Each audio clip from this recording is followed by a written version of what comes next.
తిరుపతిలో శ్రీ వేషాలమ్మ గంగమ్మ తల్లి ఆలయ జాతర మహోత్సవాల సందర్భంగా గోడపత్రికను ఘనంగా ఆవిష్కరించారు. ఆలయ చైర్మన్ జగదీష్ రెడ్డి, కమిటీ సభ్యుల ఆధ్వర్యంలో ఈ కార్యక్రమం జరిగింది. ఈ వేడుకలో కూటమి నేతలు పాల్గొన్నారు.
ఓకే ఉంటా నువ్వు తీయేసా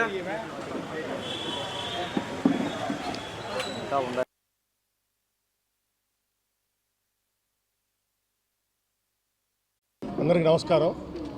తిరుపతిలో గంగమ్మ జాతర అంటే రాష్ట్ర వ్యాప్తంగా దేశవ్యాప్తంగా ప్రాతినిధ్యం గలది.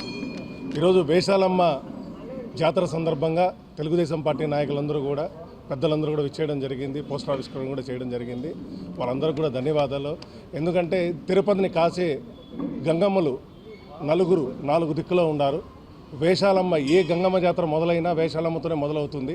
ఇక్కడ వేషాలు వేసుకొని తిరుపతి ప్రాంతంలో చుట్టుపక్కల ప్రాంతం వాళ్ళందరూ ఇక్కడికి వచ్చి అమ్మ దీవెనల కోసం వస్తూ ఉంటారు.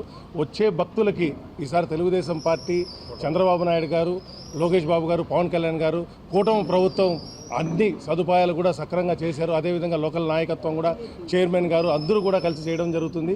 భక్తులందరూ వచ్చి అమ్మవారి ఆశీస్సులు పొంది తిరుపతిని పరిరక్షిస్తున్న అమ్మవారిలో వేషాలమ్మ చాలా ముఖ్యం.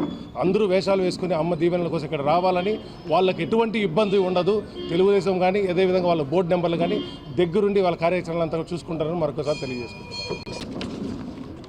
ఈ రోజున శ్రీ వేషాలమ్మ దేవస్థానం వారు నిర్వహించబోతున్నటువంటి ఈ ఉత్సవాలకి, జాతర మహోత్సవాలకి పోస్టరు, దాని తర్వాత సంబంధించిన బ్రోచరు రిలీజ్ చేయడం జరిగింది.